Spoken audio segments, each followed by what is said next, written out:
Hello everyone, magluluto tayo ngayon ng isa na namang masarap na ulam. So ayan, mag-aadobo tayo ng pusit. Ang ganda ng pusit na nabili ko ngayon sa Riwa pa. So ayan, adobo natin yan. At syempre ito yung ating mga sangkap na gagamitin. Ayan, meron tayong sibuyas, bawang, laurel, paminta, feeling green, at syempre maraming kamatis, at may laurel tayo. Ayan, nilalagyan ko talaga yan ng laurel kapag nag-aadobo ako ng pusit kasi mas masarap para sa akin. At syempre meron din tayong siling labuyo, at ito meron tayong toyo at suka. So ito, igigisa muna natin yung lahat ng sangkap. Ayan, sinasabay-sabay ko na yung igisa kasi para isahan na ganun din naman yan. So yan, isa muna natin yung mga sangkap lahat-lahat na. At syempre igigisa na rin natin yung ating pusit. So ayan, o diba, ang mahal ng pusit ngayon 480 ang isang kilo, kaya yan kalahating kilo lang yan, iilan lang siya, pero okay lang naman kasi sariwa naman yung pusit na nabili natin. So ayan nga, igisa muna natin yan. Ayan, syempre lalagyan na natin yan ng toyo. Yan, gisa-gisa muna natin yan sa mga sangkap at syempre sa toyo. Ayan, inahalo-halo ko yan, hindi lang ninyo nakikita, hindi ko na pinapakita pag halo-halo ko yan.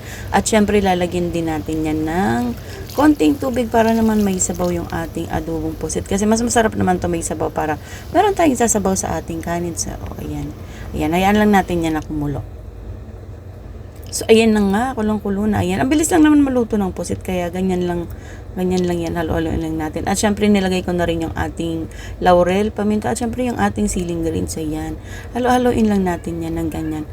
So ayan nga, lumalabas yung kulay ng ng pusit kasi sariwa pa siya, ang dami niya pang yung kulay. So ayan, kung makikita niyo yung lumilitaw na yan, hindi yan uling, parang uling kasi siya pero hindi yan uling, yan yung kulay ng pusit, yan lumalabas.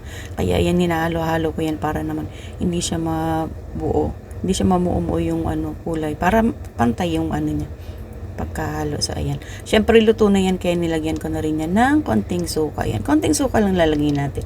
So ayan nga, so eto na, ayan, luto na yan. O diba, ang ganda kasi ng kulay ng sabaw ng adobong pusit kapag nilalagyan ng laurel.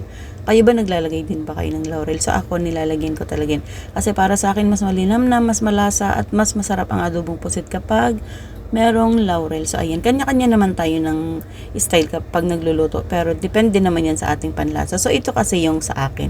So yun, sinishare ko lang sa inyo ang pamamaraan ko ng pagluto ko sa pusit. So ito na nga ang ulam natin ngayon. Yan, spicy adobong pusit. Yan, o diba, ang sarap nito sa mainit na kanin. So yan, ano pang hinihintay natin? Kainan na naman. Thank you for watching everyone. Yan ang ulam natin ngayon. Kainan na.